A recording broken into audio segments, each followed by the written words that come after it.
Assalamualaikum warahmatullahi wabarakatuh.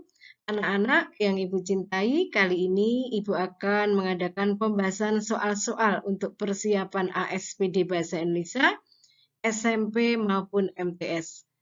Di sini Ibu akan membahas soal-soal yang dalam pengerjaannya anak-anak itu masih merasa kesulitan. Jadi Ibu beri judul berkriteria sukar. Silahkan mengikuti, semoga bermanfaat. Contoh soalnya adalah sebagai berikut. Jadi anak-anak, soal mengenai pola penyajian itu seperti ini ya. Biasanya ada teks 1 dan ada teks 2 ya. Teks 1 ini satu paragraf dan teks 2 juga terdiri atas satu paragraf.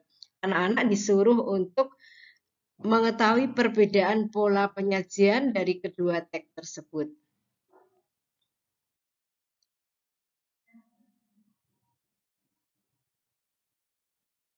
Agar bisa mengerjakan soal mengenai perbedaan pola penyajian, anak-anak harus mengetahui terlebih dahulu beberapa teori atau beberapa hal mengenai pola atau urutan penyajian kalimat dalam suatu paragraf. Yang pertama anak-anak, urutan waktu. Misalnya paragraf itu menunjukkan adanya kegiatan yang dimulai dari hari pertama, hari kedua, dan hari ketiga. Itu sudah urutan waktu atau pagi, siang, sore, malam. Itu juga menunjukkan urutan waktu. Yang kedua adalah urutan tempat. Urutan tempat itu anak-anak membaca atau membuat teks yang di dalamnya itu berkaitan dengan tempat-tempat yang berbeda. Misalnya saat anak-anak itu melakukan kunjungan wisata ya. Misalnya yang pertama di Kebun Binatang Gembira Loka, yang kedua di Parangtritis, yang ketiga di Monumen Jogja Kembali, dan seterusnya. Itu sudah menunjukkan urutan tempat. Yang ketiga adalah urutan peristiwa. Ini teks yang menunjukkan adanya kejadian-kejadian yang berbeda. Jadi secara berurutan. Ya. Misalnya setelah melakukan suatu pekerjaan membantu ibu di rumah, itu anak-anak terus melakukan kegiatan kerja kelompok. Selanjutnya anak-anak melakukan refreshing, itu sudah urutan peristiwa. Yang keempat adalah pola penyajian umum khusus. Ini sangat anak-anak belum mengetahui ya, belum banyak mengetahui. Yang dimaksud umum itu adalah kalimat utama dan yang dimaksud khusus itu adalah kalimat-kalimat penjelas. Jadi ini sebenarnya teks ini sering diketahui oleh anak-anak ya, sering dibaca atau ditemukan oleh anak-anak.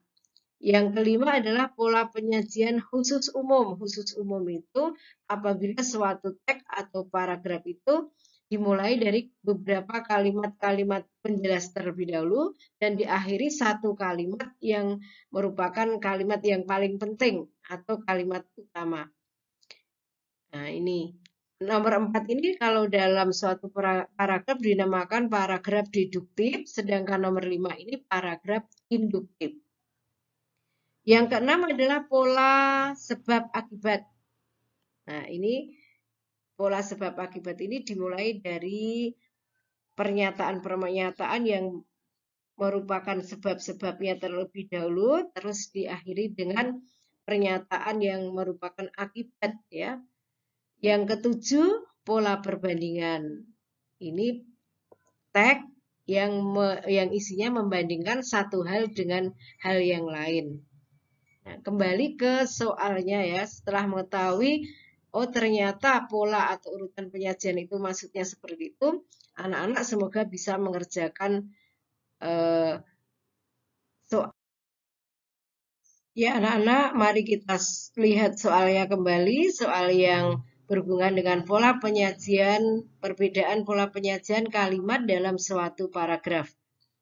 Perbedaan pola penyajian kedua teks tersebut adalah, nah anak-anak perhatikan dan mari kita baca dulu.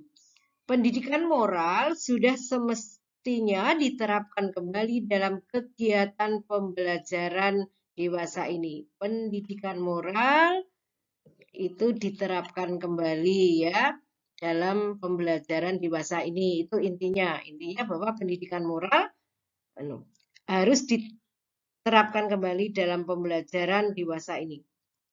Ini semacam ada pertanyaan, mengapa pendidikan moral itu perlu diterapkan kembali? Ini ada pertanyaan mengapa. Pertanyaan mengapa itu pasti nanti menyebutkan alasan-alasannya. Sebabnya apa? Sebab-sebabnya apa? Mengapa harus diterapkan kembali? Nah, sebabnya apa? Ini sebabnya ya anak-anak, perhatikan ya, ini sebabnya. Pertama, anak-anak zaman sekarang semakin jauh dari nilai moralitas. Ini sebabnya. Buktinya apa?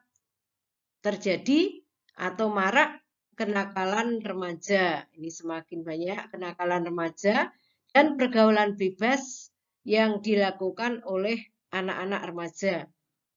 Nah, terus ini ditegaskan kembali di bagian akhir, untuk itu, nah ini menegaskan, pendidikan moral harus kembali diterapkan agar mereka menjadi anak yang bermoral baik. Jadi ini jelas banget, jelas sekali ini adalah hubungan sebab akibat. Jadi ada sebab-sebabnya, ada akibatnya. Boleh akibatnya ditaruh di bagian awal, ini kan akibatnya ditaruh di bagian awal, sebabnya di bagian akhir, atau dibalik, sebab-sebabnya dulu disebutkan baru akibatnya. Jadi ini jelas banget hubungan sebab akibat. Ini. Karena hubungan sebab akibatnya ada dua, A dan C. Yang ini nanti sudah tidak dipilih, yang B dan D ini tidak dipilih ya. Yang diperhatikan hanya A dan C. A dan C yang pertama, teks satunya sudah ketemu. Sekarang kita melihat teks 2. Pada tahun yang sama juga dilakukan penelitian oleh Neurigen dan kolega menunjukkan kemampuan Luten dan zeaxanthin dalam meningkatkan kesehatan mata. Sedangkan, nah ini ada kata sedangkan. Sedangkan, nah ini kata sedangkan ini sangat jelas ini ya, sudah sangat jelas ada di situ, dan kata sedangkan sendiri itu menunjukkan adanya suatu perbandingan ya. Nah, jadi ada suatu kalimat terus ada kata sedangkan, itu sudah jelas sekali itu menunjukkan adanya perbandingan antara satu hal dengan hal yang lain ya. Ini ada penelitian yang satu dengan penelitian yang lain ya. Jadi yang jawabannya adalah yang teks 1 menggunakan pola sebab akibat dan yang teks 2 menggunakan pola perbandingan. Jadi jawabannya adalah A. C tidak jadi terpilih ya. Karena C itu pola penambahan. Pola penambahan itu biasa menggunakan kata dan ya.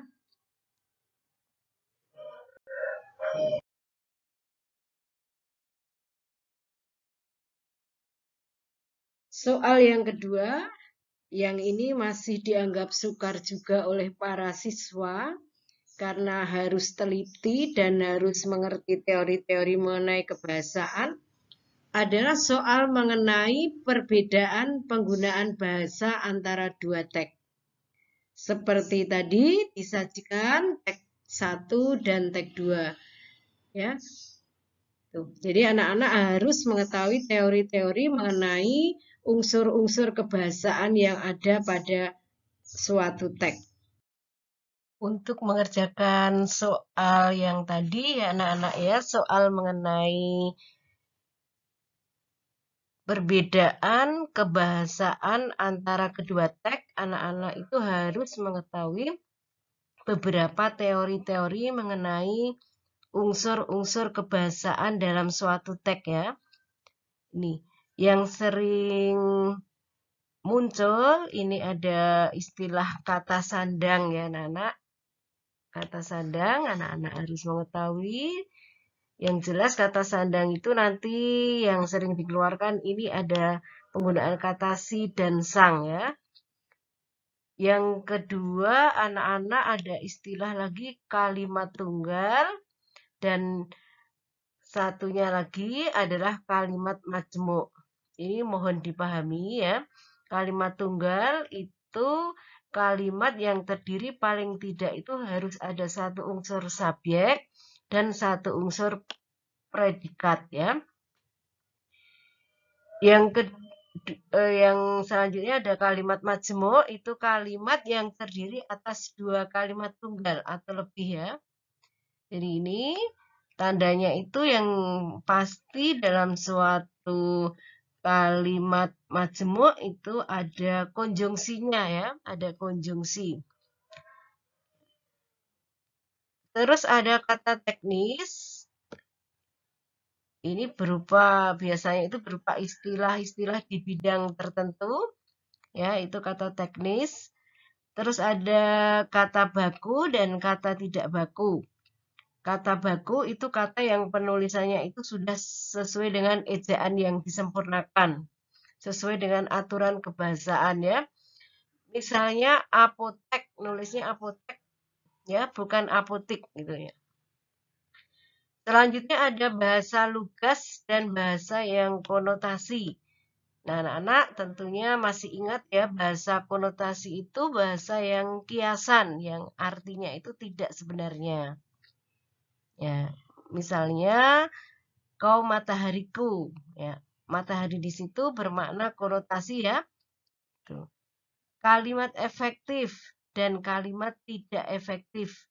Ini harus dipelajari khusus tersendiri anak-anak ya, kalimat efektif dan tidak efektif. Nanti akan Ibu jelaskan lagi. Terus ada kata berimbuan. Kata berimbuan itu kata dasar yang sudah mendapat imbuan. Misalnya lukis, kata dasarnya lukis menjadi melukis. Terus ada lagi istilah kalimat aktif dan kalimat pasif. Ya, kalimat aktif ini kalimat yang subjeknya melakukan pekerjaan atau tindakan. Dan kalimat pasif itu kalimat yang subjeknya itu dikenai tindakan. Nah, untuk jelasnya nanti akan Ibu bahas tersendiri mengenai beberapa istilah dalam unsur-unsur kebahasaan ini ya. Kembali ke soalnya sekarang. Kembali ke soalnya. Soal mengenai perbedaan penggunaan bahasa antara dua teks. Ya, ini anak-anak harus mencermati teksnya ya. Kita ke poin A dulu, tidak menggunakan kalimat majmuk. Ya. Kita teliti ini. Julius Caesar, negarawan dan jenderal perang yang membawa Roma pada kejayaannya. Ini dari kata Julius Caesar, negarawan dan jenderal perang yang membawa Roma pada kejayaannya. Ini namanya subjek. Jadi subjek yang sangat panjang ya, itu sebenarnya intinya hanya Julius Caesar. Yang selanjutnya itu keterangan tambahan.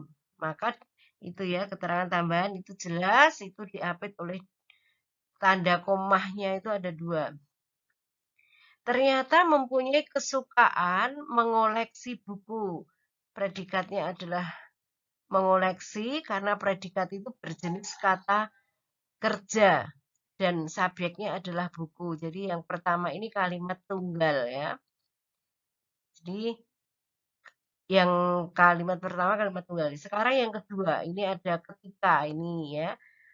Ada ketika, ini anak-anak, ketika menaklukkan Mesir, dia memboyong 40.000 gulungan papirus dari perpustakaan Alexandria. Ini menggugurkan yang A ya, jawaban A jadi salah. Karena apa? Karena dalam teks 1 itu ternyata ada kalimat majmuk. Ini dimulai ada kata hubungnya. Ketika yang ada kata hubungnya itu anak kalimat ya. Ketika menaklukkan Mesir, loh ini anak kalimatnya taruh di awal kalimat sehingga setelah anak kalimat itu ada tanda koma. Ini yang A jadi sudah jangan dipilih ya. Sudah gugur. Tidak dipilih. Sekarang yang B, teks 1 menggunakan kata-kata teknis. Sedangkan teks 2 tidak menggunakan kata teknis. Coba ditelusuri dari awal itu teks 1 itu apa ada kata teknisnya? Oh, tidak ada. Teks 2 nah, juga tidak ada ya. C, teks 1 tidak menggunakan kata sandang. Ditelusuri dari awal apakah ada si atau sang. Tidak ada. Teks 2 menggunakan kata sandang. Teks 2 menggunakan kata sandang. Teks 2. Ya.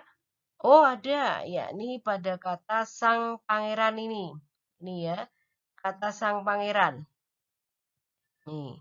Jadi kata sang pangeran ini menggunakan kata sandang sang ya. Jadi langsung pilihannya ke yang C.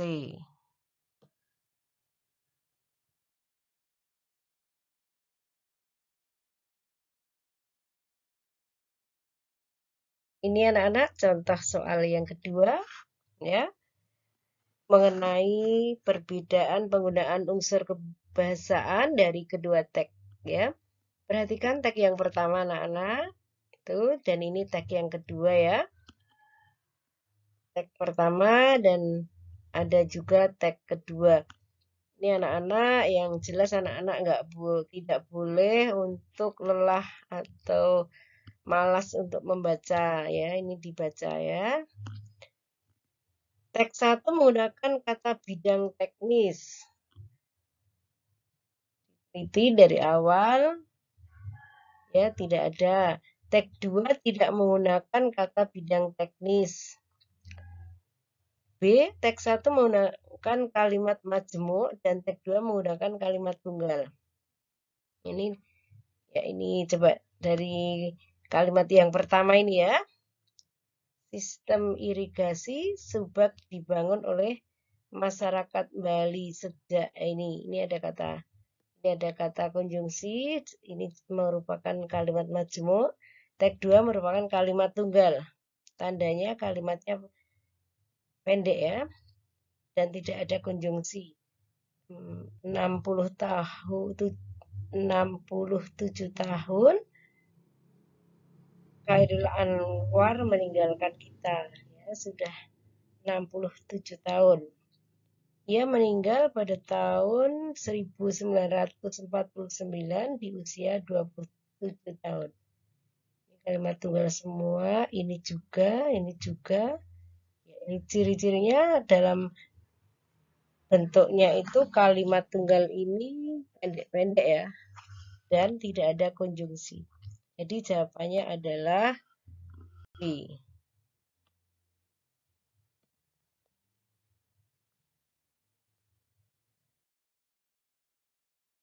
Oke, sekarang kita ke soal yang masih dianggap sukar juga oleh para siswa adalah soal mengenai simpulan suatu teks ya anak-anak. Simpulan suatu teks. Ini anak-anak untuk memudahkan anak-anak perlu memahami, ini sangat penting. Simpulan itu hasil dari kegiatan menyimpulkan. Jadi ini kerja otak ya. Anak yang semakin cerdas, anak yang pintar, yang tanggap, itu biasanya pandai juga menyimpulkan segala sesuatu. Simpulan yang kedua, simpulan harus berupa pendapat. Ini sangat penting. Jangan memilih pernyataan-pernyataan yang berupa fakta. Nah, ini ditekankan ya, berupa pendapat. Sekali lagi, yang bernada pendapat. Jangan memilih yang berupa fakta atau kenyataan. Atau yang ada di teks secara langsung. Untuk memudahkannya, ini anak-anak ada rumus ya. Mulailah dengan kata Nah, setelah membaca tadi, anak-anak bilang atau berkata seperti ini, oh kalau begitu, nah, titik-titik ini, kalau begitu ini isi dari simpulannya ya. Terus ada kata lagi, nah, jadi berdasarkan teks yang dibaca, anak-anak bisa menyimpulkan sesuatu. Jadi harus berdasarkan teks tadi. Ya. Lanjut. Nah, anak-anak ini soal yang mengenai simpulan tadi ya. Setelah mendapat teorinya, kita kerjakan soal ini. Simpulan isi teks tersebut adalah simpulan isi teks. Simpulan isi teks tersebut adalah, anak, kita cermati bacaannya ya. Setiap anak adalah anugerah individu yang unik. Ini yang Ibu beri warna hijau ini merupakan fakta ya yang ada dalam teks tersebut. Sedangkan yang Ibu beri warna kuning ini adalah pendapatnya. Untuk itu diperlukan suatu cara agar anak merasa nyaman dan tidak terbebani dalam belajar. Anak-anak ini merupakan suatu pendapat dari siapa? Dari penulis langsung ya. Berdasarkan ini yang hijau ini terus dia berpendapat seperti itu. Untuk itu diperlukan. Nah, jadi pendapat itu. Nah, ini contohnya misalnya dengan menggunakan cara belajar secara aktif positif. Nah, ini sampai joyful learning ini ya. Itulah sebabnya dibutuhkan inovasi dalam pendidikan. Ini Ibu juga beri warna kuning, ini merupakan pendapat terakhir dari si penulis. Ya, itulah sebabnya dibutuhkan inovasi dalam pendidikan. Nah, kita pilih yang mana? Yang pendapat di tengah atau pendapat yang terakhir? Sesuai teorinya, yang namanya simpulan itu pendapat yang paling akhir. Jadi jawabannya adalah, nah ini C. Inovasi pendidikan perlu. Nah, kata perlu ini sudah menunjukkan pendapat agar anak bisa belajar dengan senang. Ya. Jadi sekali lagi kalau simpulan itu memilih yang pendapat. Ya. Dan pendapat itu adalah pendapat terakhir, yang akhir ya. Bukan pendapat-pendapat sebelumnya. Itu namanya simpulan. Ya, anak-anak, ini satu soal lagi ya mengenai simpulan untuk lebih meyakinkan bahwa anak-anak itu sudah paham benar ya dengan soal mengenai simpulan ini ya. Simpulan isi teks tersebut adalah, perhatikan anak-anak, simpulan isi teksnya apa. Nah, sekarang mari kita langsung dengan cara tanpa membaca teks ya. Dari A, B, C, D. Nah, ini mana yang merupakan pendapat? Coba, apa ini nak? Ibu bacakan ya. Bisnis kuliner masakan khas daerah di Yogyakarta akan tersingkir oleh kuliner modern. Nah, ini merupakan fakta ya. Ini merupakan fakta. Ibu beri tanda F. Jadi tidak dipilih. B. Peluang bisnis di bidang kuliner masakan khas daerah Yogyakarta cukup besar ya. Ini ketemu ini ya. Ada pendapat ya setelah membaca itu, yang membaca menyimpulkan bahwa peluang bisnisnya cukup besar. Ini merupakan pendapat. Nah, C. Wisatawan asing lebih memilih kuliner khas daerah daripada kuliner modern. Ini fakta, kenyataan ya. Terus D. Keberagaman suku bangsa menjadi daya tarik bagi wisatawan asing ya. Jadi ini juga fakta, kenyataan. Memang yang menjadi daya tarik salah satunya adalah keberagaman suku bangsa. Jadi tanpa melihat bacaan sebenarnya mengerjakan soal simpulan itu juga bisa ya dengan mencari pernyataan yang berupa pendapat seperti cara yang tadi ya. Jadi jawabannya adalah B. Seperti itu. Semoga anak-anak jelas ya. Ya. Itu yang sering Anak-anak masih bingung soal-soal yang berhubungan dengan yang Ibu jelaskan tadi, ya?